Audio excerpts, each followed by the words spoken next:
Okay, companies adopting it. That's a big step. We have the regulatory backing. It's a commodity, a digital scarcity. Everyone agrees. So it's like, okay, if the left risk tail curve is gone, it's like, well, what's the right? It's like, well, it could just keep going up forever. It's like it could go to 1 million, it can go to 10 million. No one's disagreeing with that, right? So, and that's the power of Bitcoin. Like, we don't have to wait for all of North America or all of Europe to all at once switch to Bitcoin.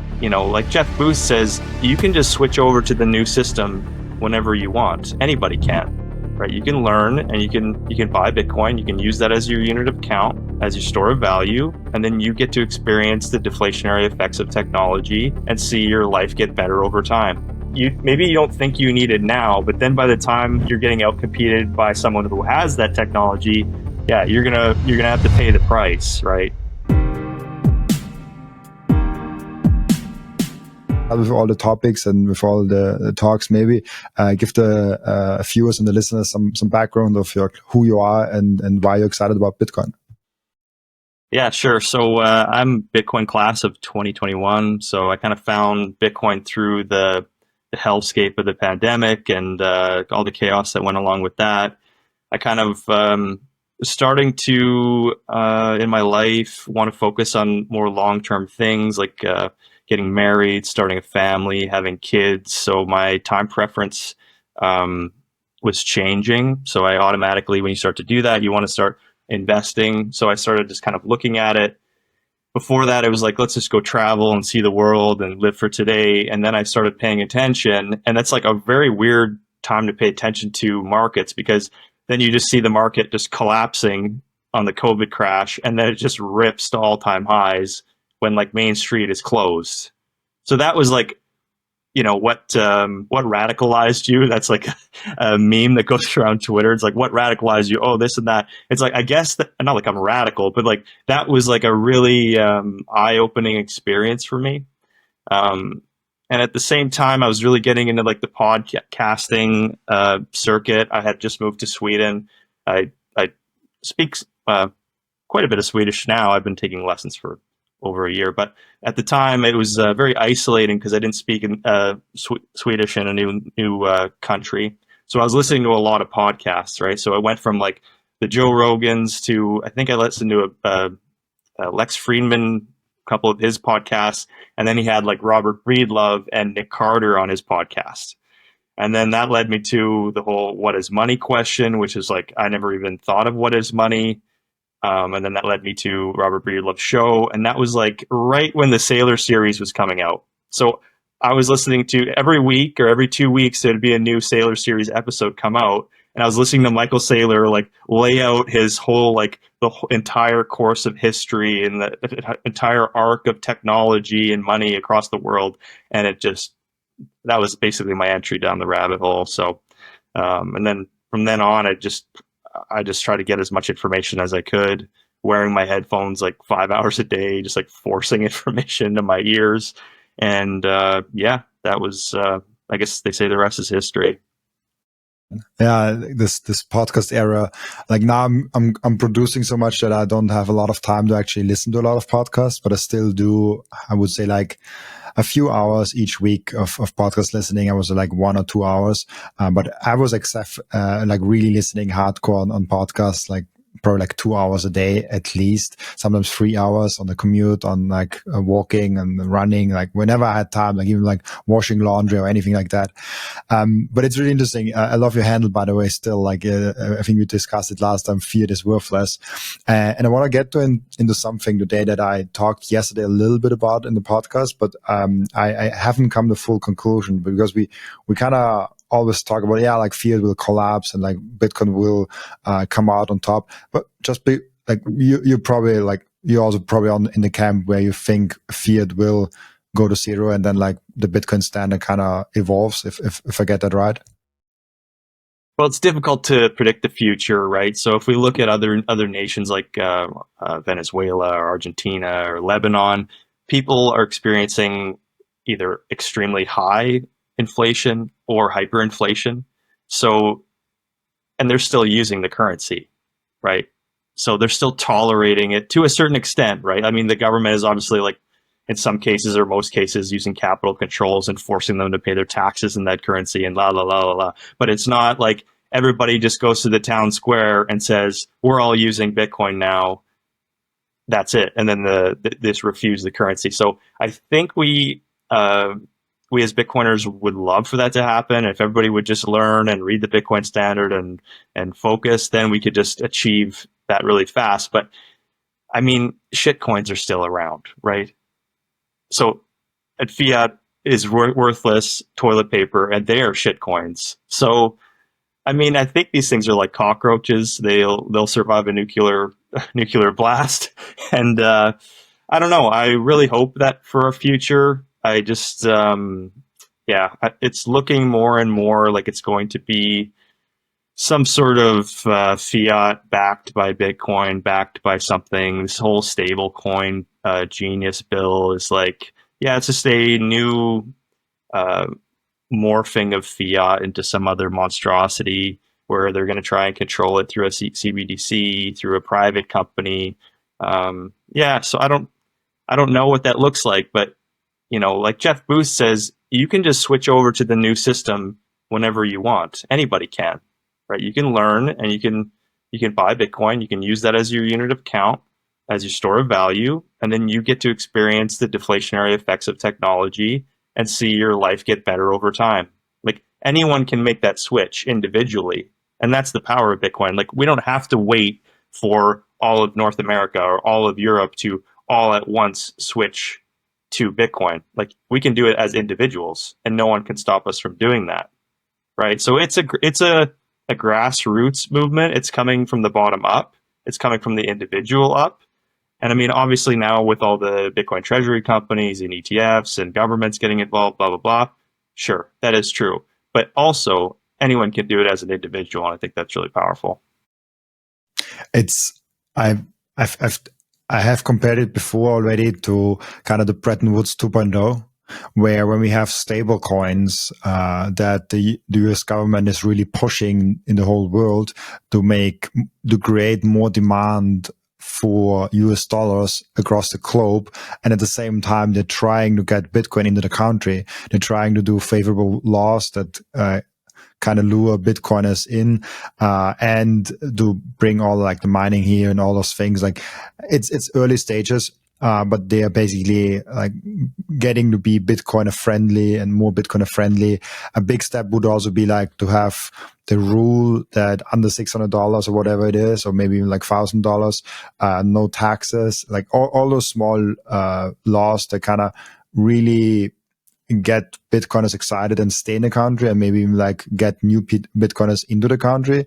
At the same time, then creating a Bitcoin strategic reserve and then also pushing stable coins. It's like, yeah, this sounds a lot like Bretton Woods, what we did with gold and the US dollar, now doing the same playbook with Bitcoin and stable coins, where I'm like, yeah, maybe they're successful. Like I don't know how many fiat currencies can survive, but if the US and also like long term, it's a long game, but like if the US is successful in launching a great stable coin that is everywhere and creates more demand across the globe for US dollars, and they are good in keeping it short term stable, that's an interesting perspective that I learned actually yesterday.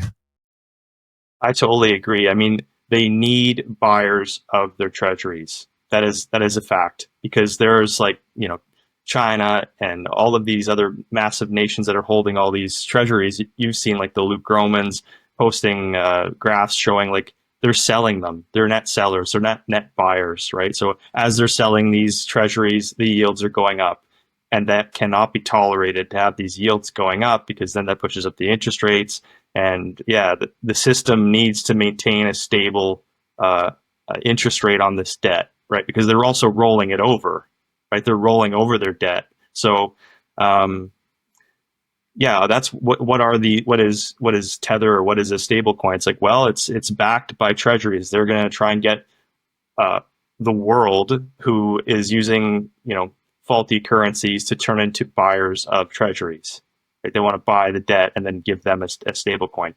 Now, if it's a US regulated stable coin, like if it's a JP Morgan coin, right? I don't understand why someone in like Argentina would want a state controlled stable coin from the US, right? I mean, the whole idea with Tether obviously is to fill the need because they're looking for dollars, but also it's very attractive because it's a dollar that's not within the regulatory framework of the US, right? Because they were outside the US, right? So that was also like a quite a large benefit. So now everything's shifting where the US seems to want to have it have stablecoins inside the regulation of the US. So I think there's enough of a network effect for like a Tether or maybe USDC, but to start a new stablecoin and say like, you should use JP Morgan coin now.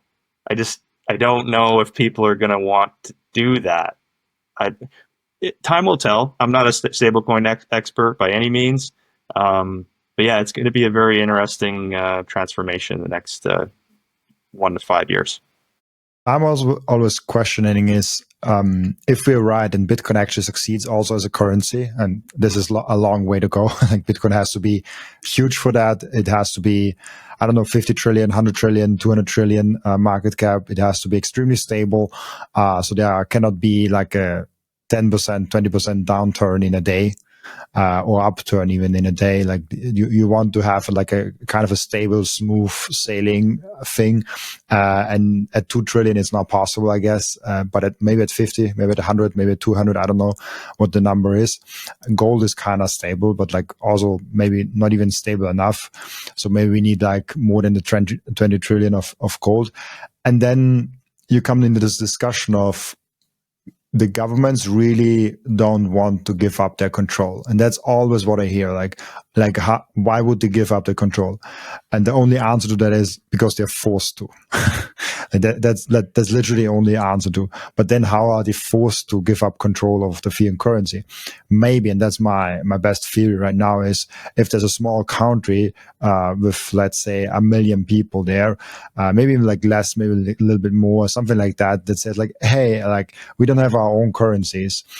We are too small to be attacked. We don't need to fill the military apparatus in our home, so we can switch to a normal currency like Bitcoin, to a normal energy currency, let's say, to like Bitcoin, that is trustless, because then we are not dependent on anyone. If we accept the US dollar, we're kind of depending on the US dollar. If we accept Bitcoin, then it's fine. And in the beginning, they will probably do it like El Salvador, and then El Salvador is far away from Bitcoin standard. But if they do it in the beginning, like, we have US dollar and Bitcoin. At some point, maybe they're switching, hey, like this Bitcoin thing really works out and it can give us a really nice benefit. And keep in mind, this only works if Bitcoin is stable. So then you can actually use this Bitcoin currency.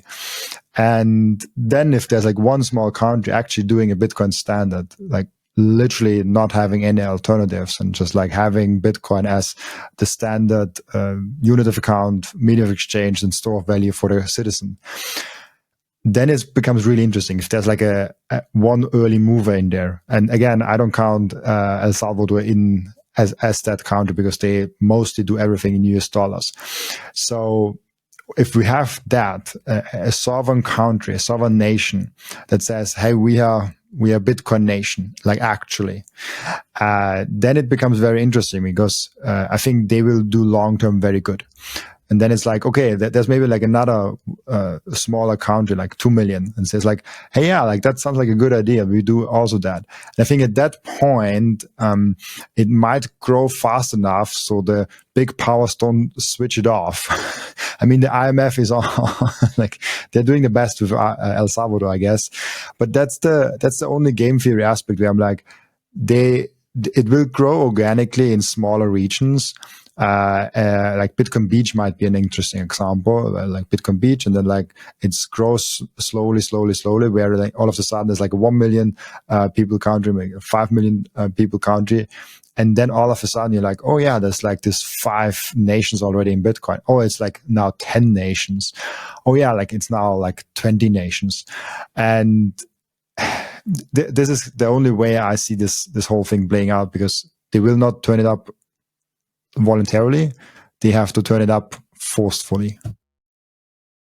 I agree, and like it sounds like what you're describing is like an exponential function. So it's like a network effect of nations that are adopting Bitcoin over time. You know, so El Salvador, let's say, for example, adopts it, and then there's whatever, how many nations around El Salvador that also, like Guatemala, Costa Rica, and they all start. It's mutually beneficial for them to adopt it just because of like geographical location, and then you know that kind of like spreads also. So you could have like an early mover, and then someone says, "Oh, it's beneficial for us to use Bitcoin as a store of value and a medium of exchange, but also to trade with our neighboring country, right? Like we want to get involved with them too." So yeah, I think it's going to be like a game theoretic kind of organic growth, and yeah, I think the early adopters will, just like anybody, whoever buys Bitcoin earlier wins, right? Whoever starts the first Bitcoin treasury and buys 600,000 Bitcoin first is the leader. It's like, yeah, they were the first mover, so they have the advantage. I think that it's the same thing on the sovereign level, right?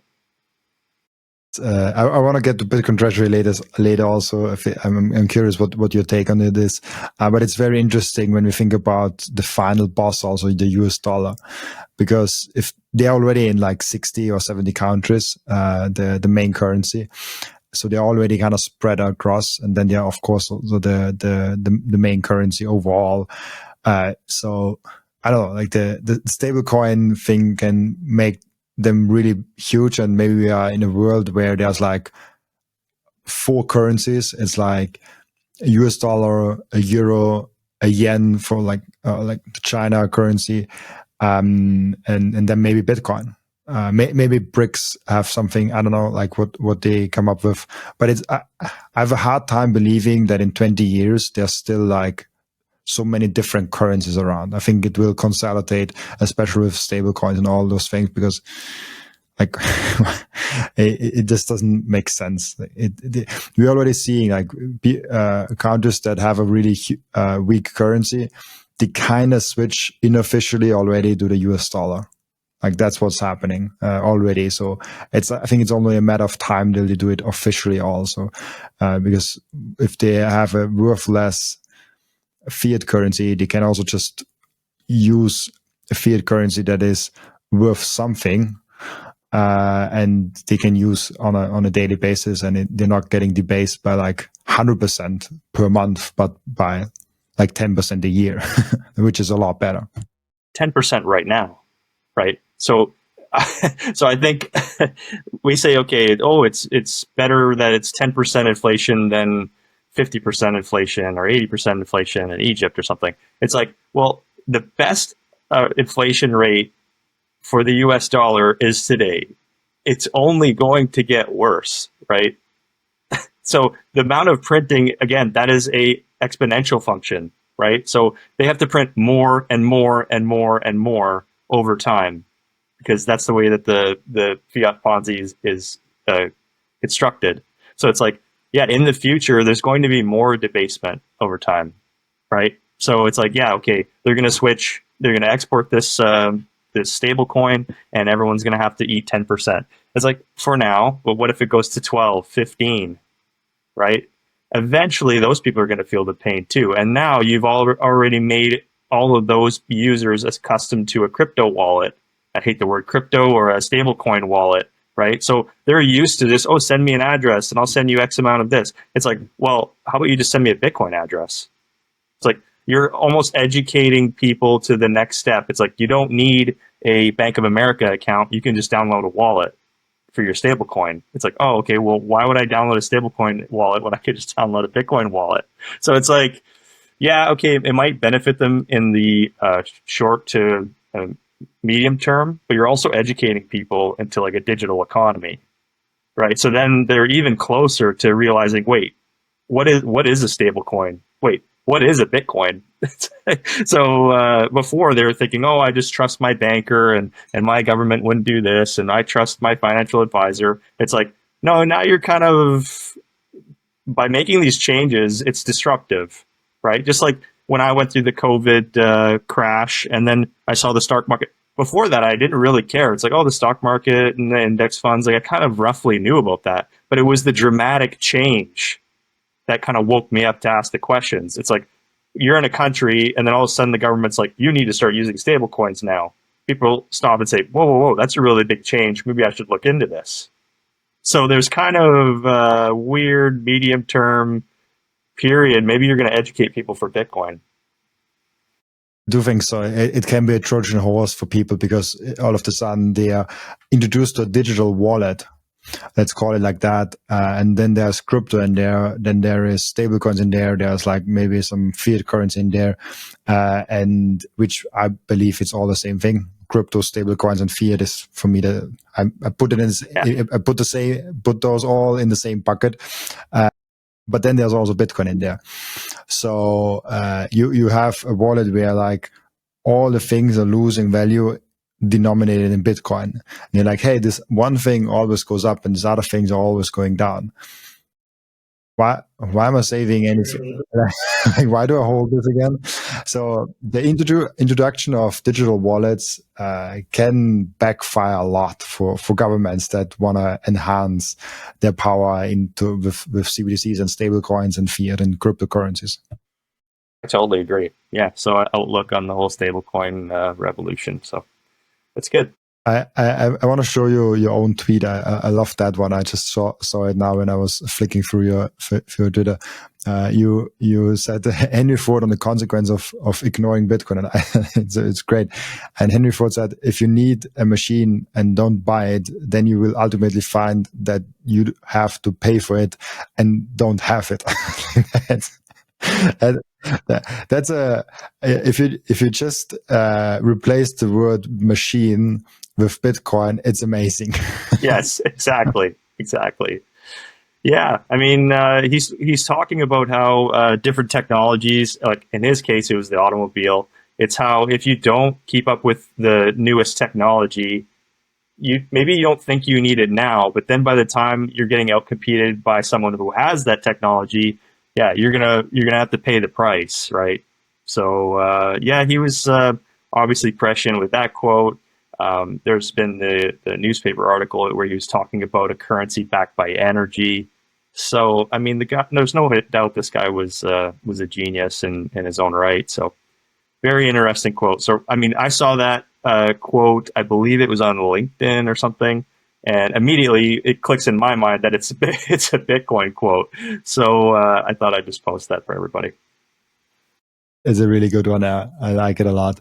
It shows that like if you're now not paying attention to Bitcoin, you will have to figure out a way to get those Bitcoin back in the long run, anyways, because that's the thing where we denominate everything in.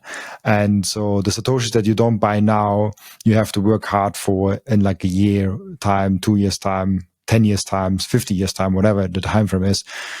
I like that thing a lot. Now to the one topic that we started before we started recording, I think you said something with thread count and showing kind of the shrinkflation, which was completely new for me, the thread count in t-shirts. Yeah, so if we just zoom out a little bit, if we look at the fiat monetary system, obviously it has a lot of debasement, and debasement leads to inflation. And this is kind of like an old adage. If a company is faced with inflation, they have three options, right? So number one, they have to raise the price of their goods or services, right, and pass those costs on to their customers, right? So that's option number one. Option number two is they keep the price the same, right, and then they become less competitive. Well, they keep the price the same, and then they get hurt because they can't take in as much profit. They reduce their profit margin, right? The third option is if they have inflation and they want to keep the price either the same or raise it, or if they want to keep the price the same but keep their amount of profit, they can reduce the quality of the product, right? So you have a Hershey chocolate bar. It used to be the size of, I don't know, massive chocolate bar. Now it's half the size, and half of it is palm oil, right? It's not even like 100% cocoa. It is a reduction in the size, a reduction in the quality. There's maybe additives in there. So then they're selling it for the same price, and then they're getting the same amount of profit, because to produce that chocolate bar is obviously less, or they can keep it on the shelf longer. So they're degrading the product for the consumer. They think they're getting the same product because they don't notice it over time, right? So they're just like, oh, I'm going to go get a Hershey chocolate bar. And then they're eating it, and they're, yeah, obviously not getting the same product. So where do we see that in society, right? This is like, when you realize this whole, that this is happening, you walk through your grocery store, you walk through your community, you see it everywhere. You see it in your grocery store. You see, the amount of nutrition in the average family's food, and protein in the amount of in people's food is zero. People are eating pasta for dinner. They're eating a lot of bread. They're eating a lot of sugar, a lot of soda, a lot of processed foods, right? And it's, why is that? Well, because steak is so expensive, right? Organic, beautiful, grass-fed beef is so expensive in fiat terms, but I can just go have like pasta for very cheap and like quote unquote affordable. So where can we also see that?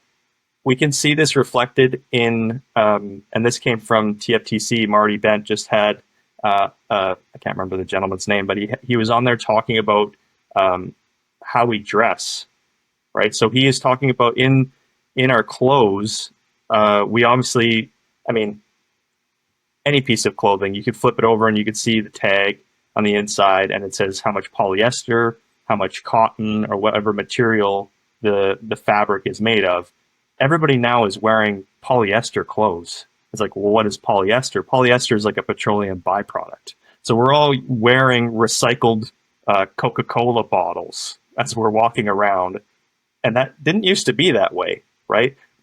We used to have like 100% cotton. We used to have linen. We used to have silk, right? And that beautiful material was also made into more beautiful clothes, right? Because if I go and I buy 100% cotton or a linen suit, it's like, not only is it more comfortable and healthier for my skin, but it also lasts longer, right? So a person would buy a sport coat or a suit or a beautiful dress, and they could have it their whole life, right? Getting a dress or a suit for their wedding as a wedding gift, and then they would keep it and they would wear it, right? So now we look around, it's like, oh, well, you know what? Clothing isn't that much more expensive. It's like, yeah, because you're buying it from H&M and it's single-use clothing, right? You wear a t-shirt, you throw it in the dryer, it shrivels all to nothing and it's all stretched, and you throw it in the garbage. All the seams rip, right? Your jeans are from, I don't know, from the dye is poor, it fades, the seams break, right? So that's also causing a big environmental catastrophe. People are throwing out way more clothes, right? It's also, if we don't plan on having the clothes for very long, the trends also move, right? Because H&M and all these different clothing manufacturers, they want you to keep buying, like dispose of that clothing and buy the new style. So we're having this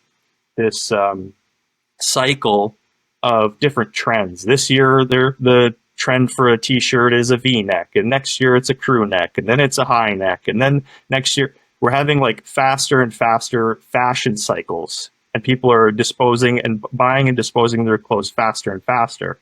Where this guy on Marty Bent's podcast was saying, it's like, no, actually there's a subjective fashion and there's objective fashion, right? So if we look at classic American, classic Italian, classic British men's clothing, it's very similar, right? So a man typically has a collared shirt with something around his neck, with a jacket, some dress pants, and some shoes, and a belt, right? And it's like, okay, well, the Italians do it a little bit different, and the British do it a little bit different, the US and the Americans do it a bit different, but basically it's the same, right? And if we look around now, I mean, if I go on a flight, it's embarrassing how people dress in an airport. I'm sure you've seen this too. It's like gray hoodie, gray sweatpants, a toque on a beanie on their head with sunglasses, with a Starbucks coffee, and they just look sloppy.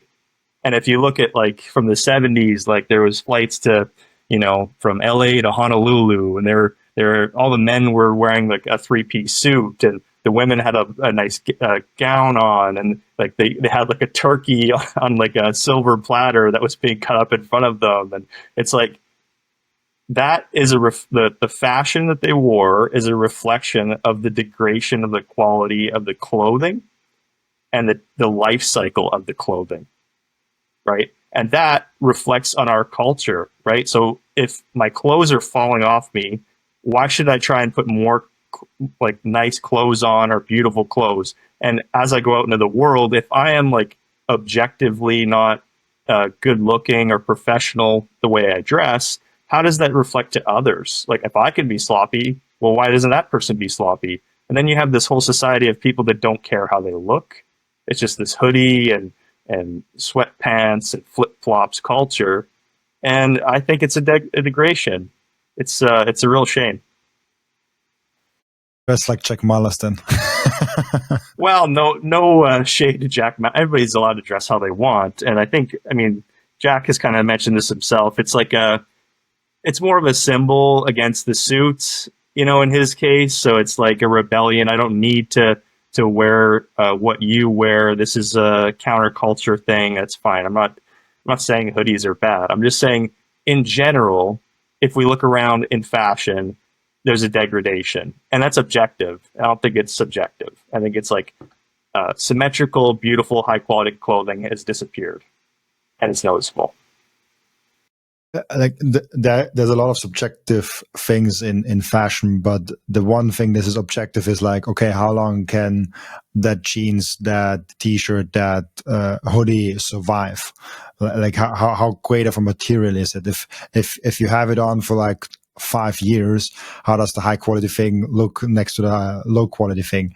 And is it just because it costs more high quality? Like sometimes not. Like, so it's a really interesting one, because we have t-shirts, we have groceries, we have all the other essentials that we just need to live, and they cannot rise with inflation the same way as houses can. Like houses can just rise with inflation, all the other assets can rise with inflation, but essentials is really hard to rise the prices. For example, in a supermarket, it is hard to rise the price of bananas like of like 5x, or like the price of a good like all the like the point I was trying to make is like with food and other essentials, people are more price sensitive. And when they're more price sensitive, they're like, hey, like, why is it so expensive now?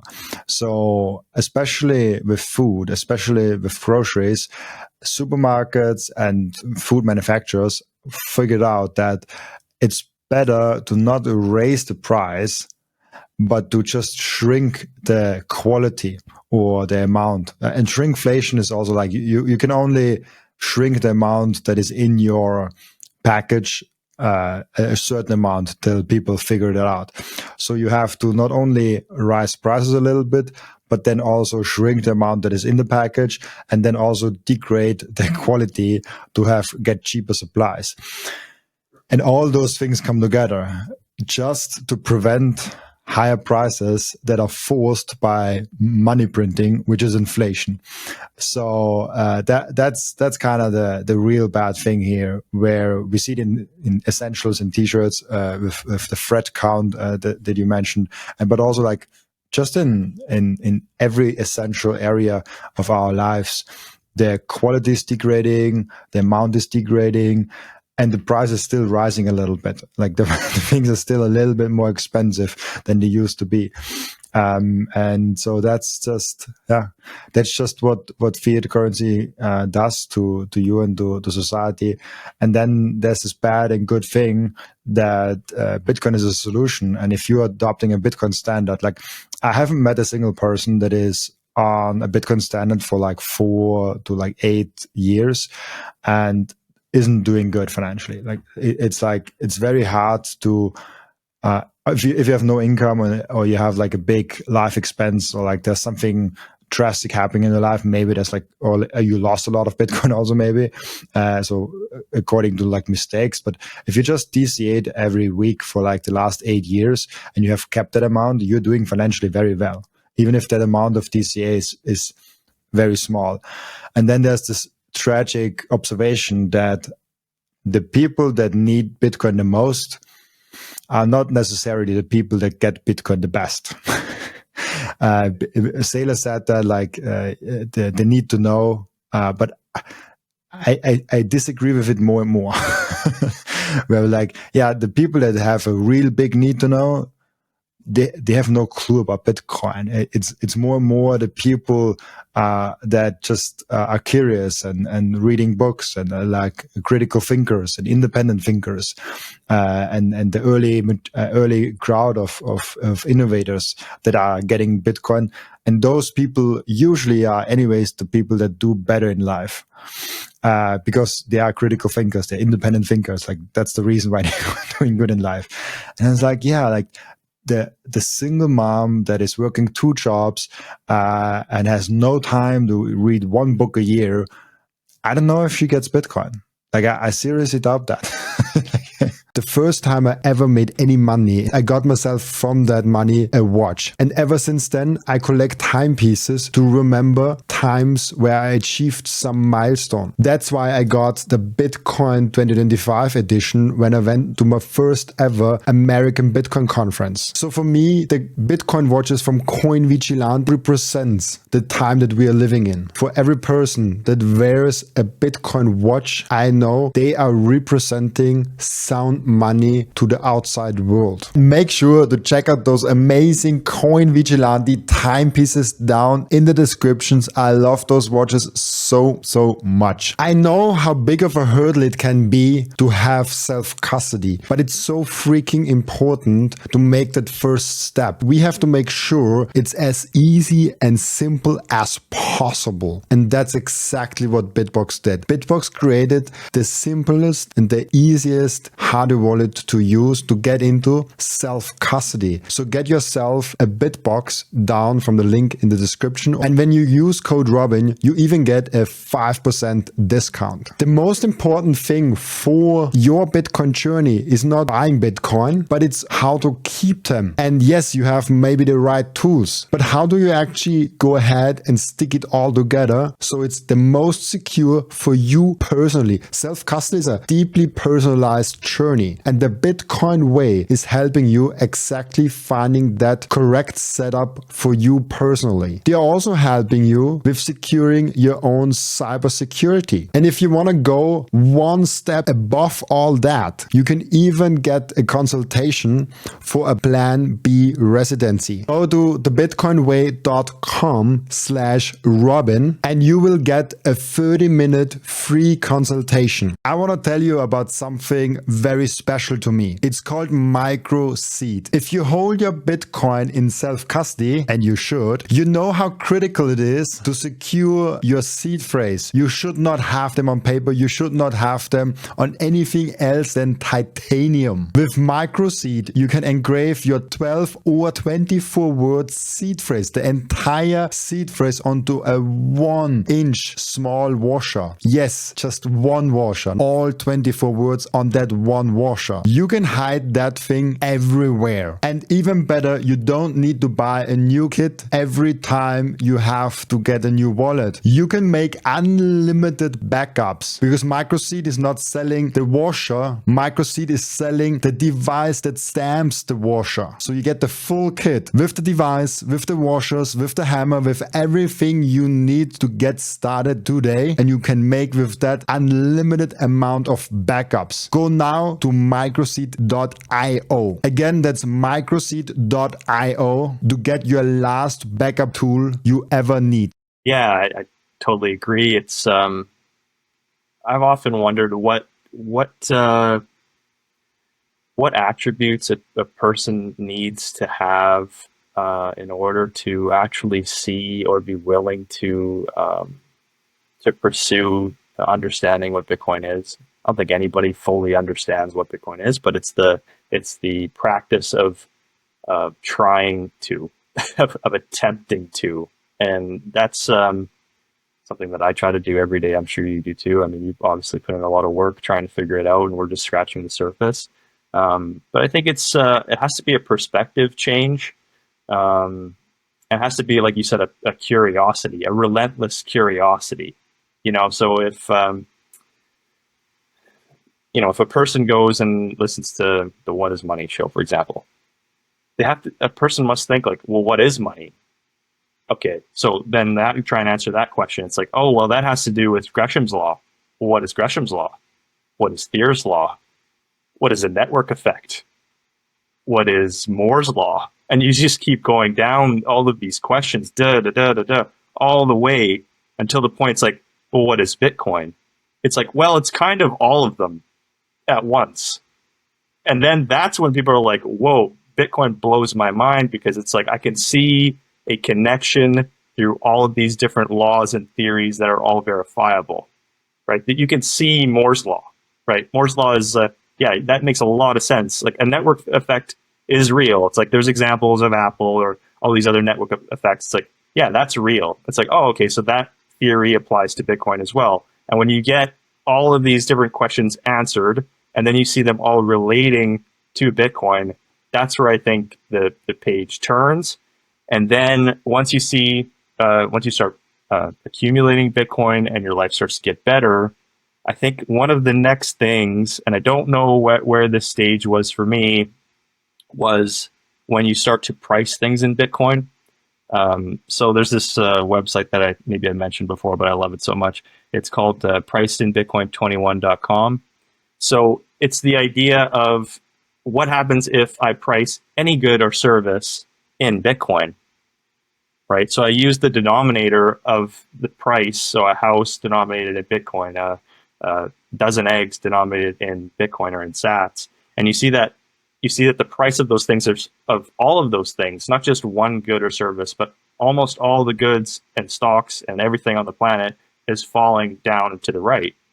So that is a big perspective shift in my mind. And Marty Bent released this extension opportunity cost where you can, and I downloaded it. It's really cool. So if you like see an apartment or something that you want to buy, it automatically switches the denominating currency to Bitcoin. So it's like the house is worth 2.5 Bitcoin or 5 Bitcoin. So it helps you to try and price that. But what I'm trying to get at is, if a person was looking up 200 years ago, 500 years ago, and they see the sun going across the sky, coming up in the east, going across the south, and down in the west, they would automatically say, oh, well, the sun goes around the earth, right? That's logical, right? From their perspective, that's logical. But in reality, we know now that the earth goes around the sun, okay? Those things, when you observe them, it's like, well, prices are going up, right? Prices always go up, right? Yeah, because you're observing it from a fiat perspective, in a fiat lens, right? But if you change your perspective to measuring things in a fixed unit, those things are all falling. All the prices are falling when pricing Bitcoin. So I've been trying to use that in like kind of orange pilling my friends and family. It's like, yeah, I understand the prices are going up and you're trying to make more money and get ahead and work harder and invest better. And you need my wage to go up, my investment portfolio to go up. It's like, what happens if you just switch to a different perspective and everything just falls?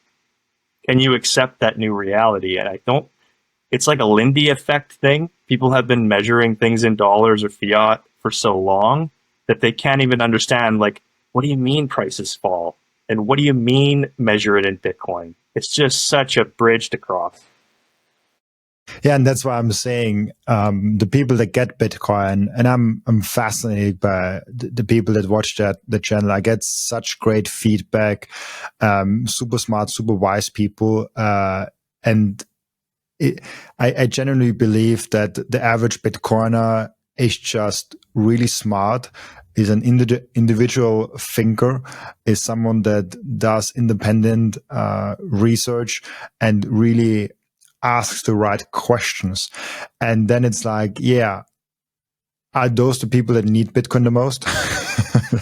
Like, I probably I argue not. Yeah. So, but yeah, like it's live, and I think even on a Bitcoin standard, there will still be people that will get ahead a lot. And I don't know, how's actually your perspective on it? Do you think that on a Bitcoin standard, I think I discussed with Luke Preuss a long time back, and also a long time on my podcast, because he thinks that Bitcoin will not solve the inequality of wealth on the planet. It stays the same or might even increase, because all of a sudden it takes real proof of work to get somewhere. I kind of disagree with him, but I find the thing interesting. I think I disagree because I feel like fiat is exploding the prices of assets. And it generally, for example, in the US, we have like 50% of asset owners and 50% of non-asset owners. So every time you put on a money printer, you really inflate the top 50% and like you deflate the bottom 50%. But it's interesting of like how much inequality can Bitcoin really solve, when we now also see that the people that get Bitcoin are usually people that are smart, intelligent thinkers, independent question askers. Question, that's not a word, I think, but you get what I mean. The curious thinkers, yeah.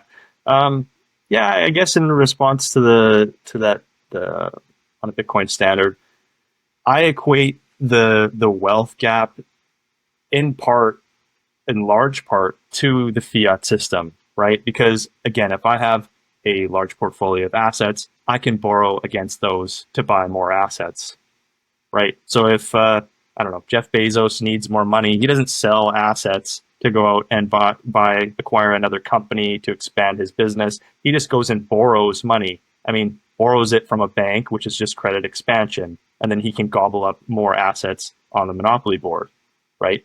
At preferred rates. The rate that Jeff Bezos gets and what you and I get from the bank are vastly different, right? So they're pulling forward like future value and using it to accumulate more assets, right? So you're seeing that from 1971 until now, the wealth gap has expanded, and that's the proof, right? The wealth gap was way narrower before that, right? And then since there's access to credit that's not backed by anything, it just, between the poor and the wealthy, that gap has gotten wider. So on a Bitcoin standard, if we don't have that money printer, let's say Jeff Bezos needs to go and take a loan, that means he needs to borrow it from somebody with Bitcoin, right? It's not, it needs to come from somebody, and somebody needs to risk that Bitcoin, right? For him to go out and do that and then pay that back. So it's not as like frivolous and easy to get that credit, right? And maybe there's less risk appetite to lend that Bitcoin out, or the interest rate is quite a bit higher for them to do that, because he can just go borrow. Oh, I have this big portfolio. I'll just borrow at 0%, and I'll just go gobble up this company. If I need more money, I'll just go to my JP Morgan advisor and get more money. It's like the money is so free flowing that is what's offsetting the wealth gap scale, right? That amount of power to access to the money printer is what's driving the middle class down and the upper class higher, because they're holding the assets and have access to cheap credit. So I think the wealth gap narrows on a Bitcoin standard. I don't think it solves it, right? Obviously, there's going to be people with more Bitcoin and less Bitcoin. However, if they want to use that Bitcoin, they're going to have to spend it, right? And then hopefully people can provide value to get that Bitcoin from those people in a fair economy. I think about it. I agree with you. I have Luke on soon again. I will ask him again on that. It's just like I'm super curious on like how does, because I'm very sure that we get to a Bitcoin denominated world at some point. Is that in 10 years, 100 years, or 1,000 years? I have no clue. I bet that it's closer to 10 years than to 1,000 years. But I don't know. I have no way of knowing the timing of it. And then the question really becomes for me, how does it look? Like, what does it actually change? And it's a super interesting discussion, because if we look back and see, one of my favorite examples is the printing press. Okay, what did the printing press really change? Okay, it made information available for people that couldn't read before, because it made books all of a sudden a lot cheaper. Because before, it took one man about maybe a few months, maybe even over a year, to print, just write one book, depending on how big the book was. And now all of a sudden, one man can, and Johannes Gutenberg was the first one, and he printed, I think, the first 180 copies of the Gutenberg Bible in the first 5 years. Someone check me on that, but something like that. So all of a sudden, it took one man 5 years to print 180 books. This would have made probably like 100 to 200 years for the same person to do it before the printing press. And then you have the explosion of like printing shops, and all of a sudden, I think 50 years after the invention of the printing press, we had already millions and millions of books all across Europe and all across the world. So this encouraged people to read and write and read to write, because like before the printing press, not a lot of people could even read. And this was like kind of like, yeah, you had to trust the guy that can read to tell you stuff. So what was the impact of that? Even now, it's really hard to grasp how fundamental this impact of this one small innovation was. And the printing press, in my mind, is nothing against money. Like decentralizing money, the most fundamental thing that we use for everything. That's the building stone of society. I maybe I'm a little bit dramatic, but I truly think that's the main thing that is kind of separating everything from everything else. So like that, if that's different, we have no clue of what that world really brings to us, and we have no way of knowing. And then at the same time, not only are we reinventing money, but then there's AI coming on top of that, which is a complete deflationary force. But Bitcoin is also a deflationary force. Then we have, like, of course, like independent media. All of a sudden, we have like a lot more independent in social medias with Nostra. So yeah, sorry for that rant, but like I'm super bullish on the on the future. Yeah, no, so am I. I agree with everything you said. When I think about the printing press, it's like, what was the end result? Like, what did it do? It's like, well, I guess it dissolved the centralization and the power of the Catholic Church, right? I mean, the Pope was was such a political figure. Like the highest member of the church was at the same power structure as the king, right? So it's like the king had the final say, but he would consult with the highest person in the church, right? So, and why was that? It's like, well, because he was the only one that could interpret and have communication with God, right? So when everybody could start reading, it's like, if, let's say, the Pope said, oh, this is what's in the Bible, people could actually verify and say, actually, it's not written that way. We don't interpret it that way. And that removes power from this power structure. So what technology does it dissolves centralized power structures. So what is Bitcoin? Well, I guess it's dissolving the centralized power structure of the money printer, right? So no matter how much you print the money, it's only just going to be reflected in Bitcoin against a fixed amount of units. Like Bitcoin is a measuring stick, right? You said it's like a deflationary force. I look at it, it's just like base 10 math. It's a protocol. So whatever is happening just gets reflected in that. So if there's a deflationary technological force like AI or any type of technology that brings efficiency to production, then that's going to get reflected in Bitcoin, right? So AI makes us more productive. That means prices are going to fall more aggressively when priced in Bitcoin in this on this measuring stick, if you will. So yeah, I think it's wild. The centralized powers are dissolving, and the individual is being emboldened through this movement. So if that's not hopeful, I don't know what is. It's the topic of Bitcoin treasury companies in with you. What's your take on them, and how do you look kind of that phenomenon of like all of a sudden they're here, and 5 years ago it was just one company, and it was a huge deal when Square, for example, bought $50 million dollars of Bitcoin in 2020 in October. And I remember that because I just talked about that with a previous guest because of that. And it was such a huge moment of like, oh shit, like a actual company bought like $50 million dollars of Bitcoin.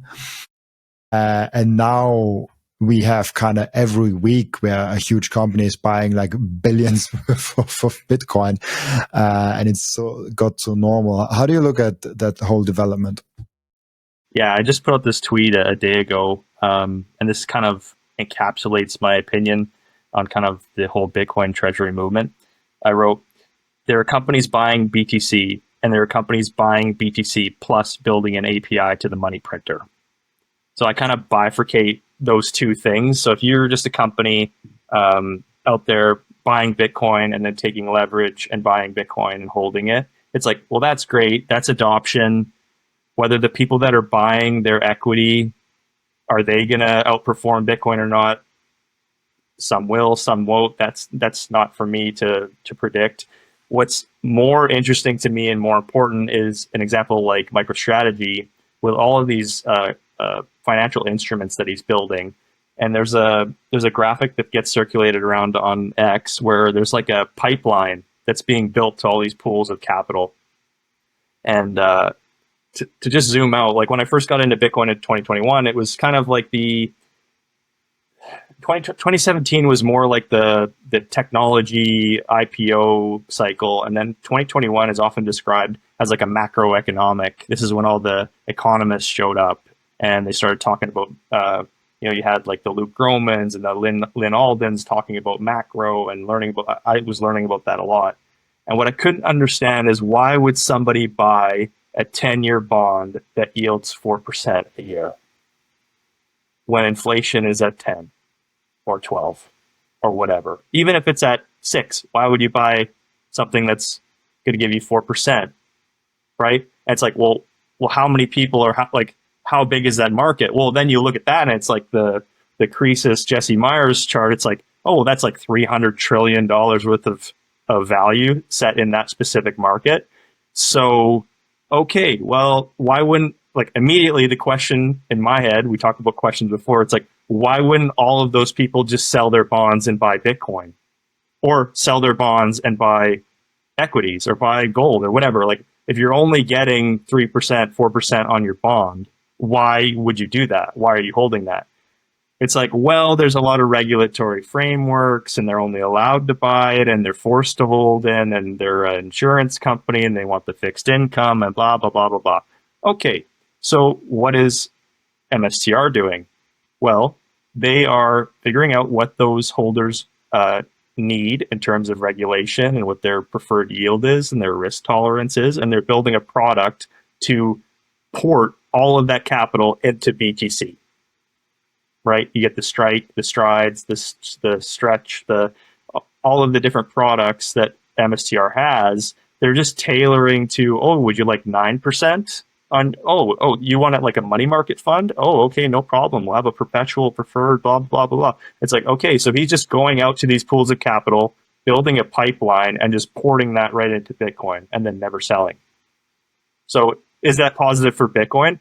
Well, yes, because we would not have those pools of capital coming into Bitcoin to just buy spot Bitcoin and put it on a cold card. Their mandate is not to do that, right? So if you see the overall market, it is evolving, and there are products and different pipelines being bridged and ported to Bitcoin. I think that's positive.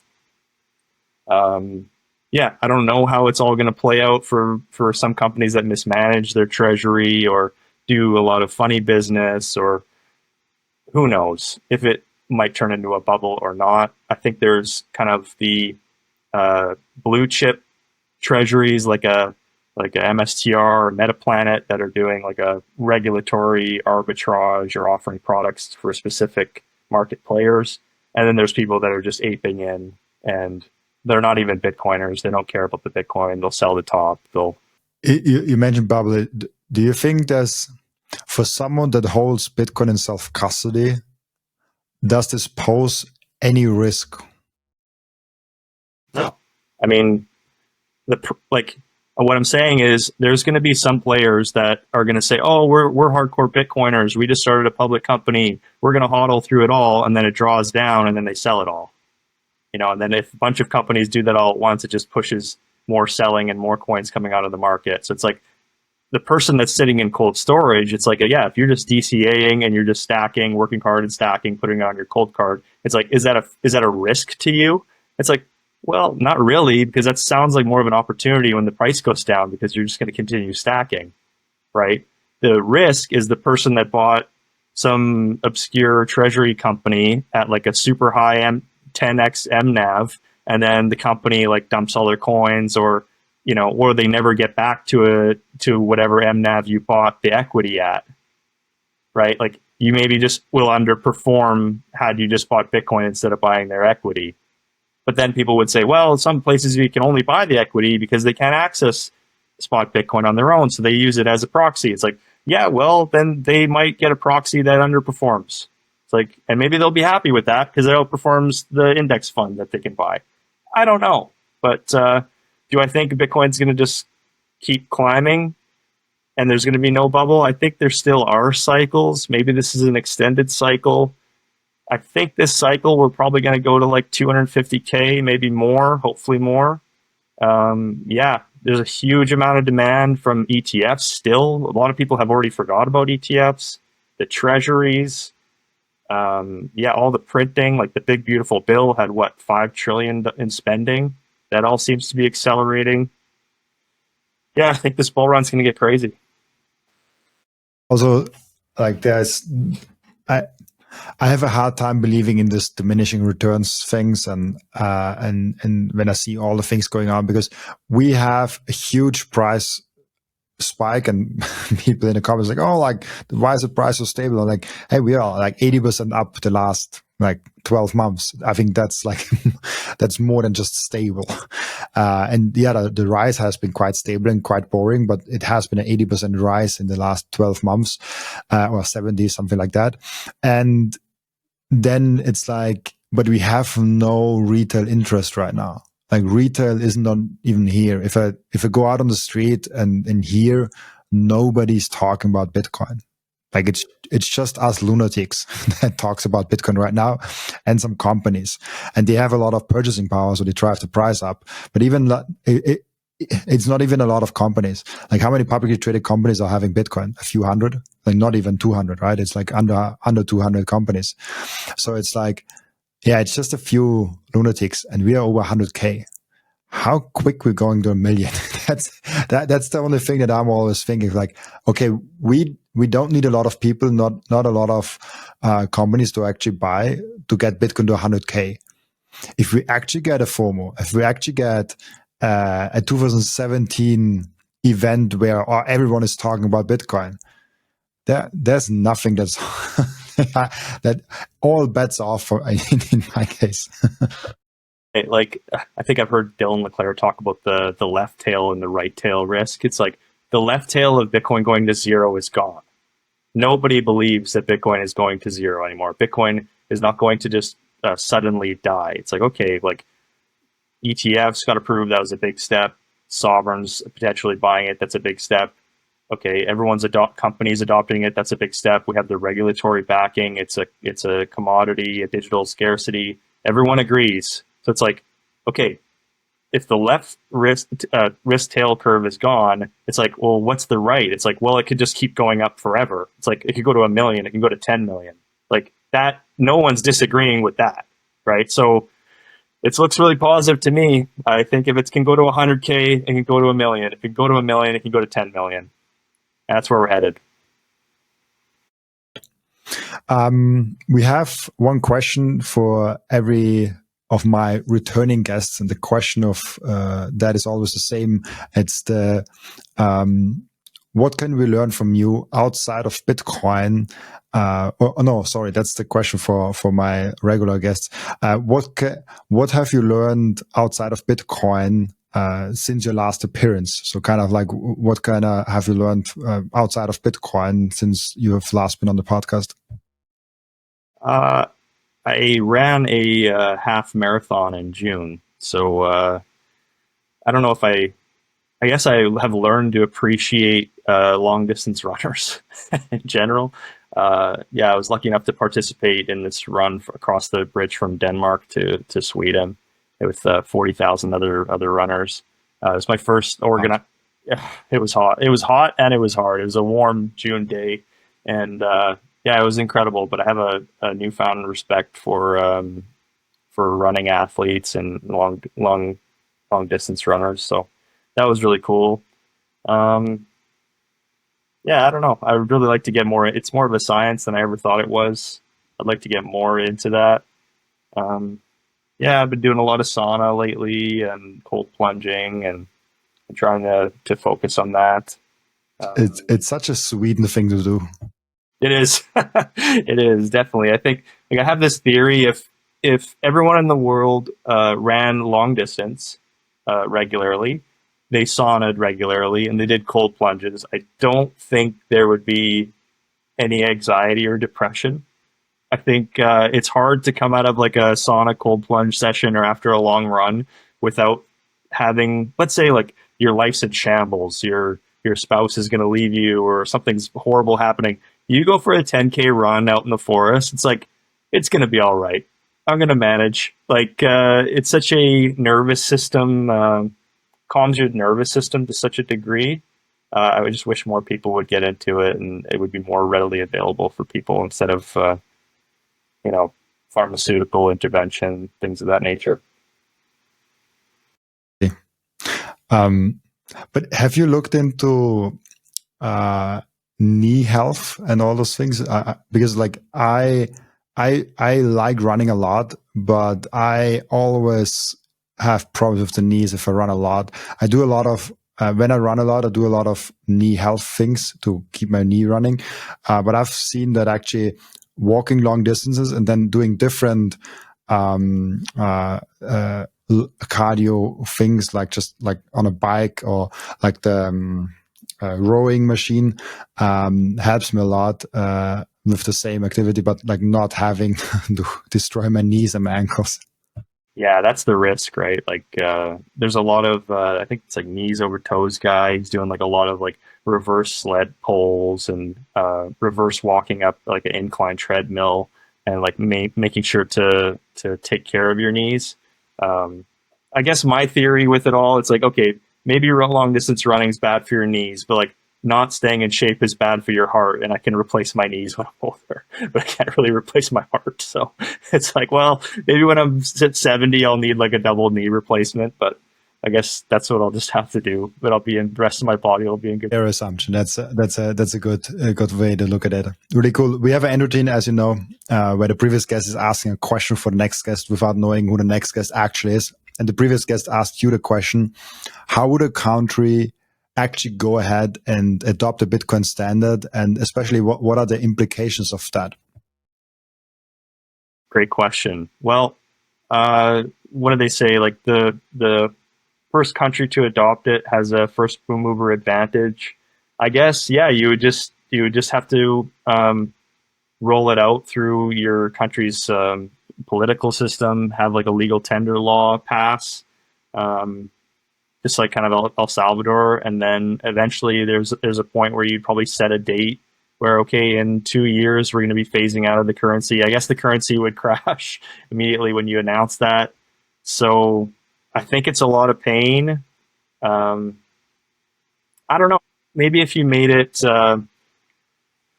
legal tender, it would be enough. Like if you remove the capital gains on it, you offered services, you could pay your taxes in it. Yeah, I'm not sure how that looks. Maybe it's more natural and doesn't have to be by force. I think just removing the roadblocks in general, because I think that's probably the biggest thing stopping people from paying in Bitcoin right now. It's like, yeah, okay, well, if I buy this good or service, I have to pay capital gains. I have to track go through my all my transactions and work with my accountant to make sure blah blah blah. It's like if you had legal tender, it's like, oh, you don't have to keep track of those things. So removing the regulation, doing a legal tender bill, and I don't know what that would mean to the country's currency. I think people would automatically sell their currency and buy the Bitcoin. So I guess the people that didn't move fast enough would maybe be impacted negatively. It's hard to say. Yeah. It's really hard to say, like, the implications of that. Yeah. And I hope we get more and more examples of what that looks like in the future. But yeah, anyways, man, I loved our chats. Like the first one was great. The second one, the time flies by. We're almost at the end. But before I let you go, where can people find you and ask you questions and reach out to you? Yeah, so you can find me on Twitter. My handle is Fiat is worthless, all caps. And actually, my handle is Bitcoiner with an 8 instead of a B. And thank you so much for having me. It's so nice to chat with you, and I hope to see you in person. Maybe we could do the next podcast in person someday. And thank you so much for having me. Just come by in Vienna and we do it. Awesome. Yes. Perfect. And thank you so much, man. And also thank you so much for everyone that is watching and listening, for joining us today. As always, I'll be back tomorrow with another episode. Bye-bye.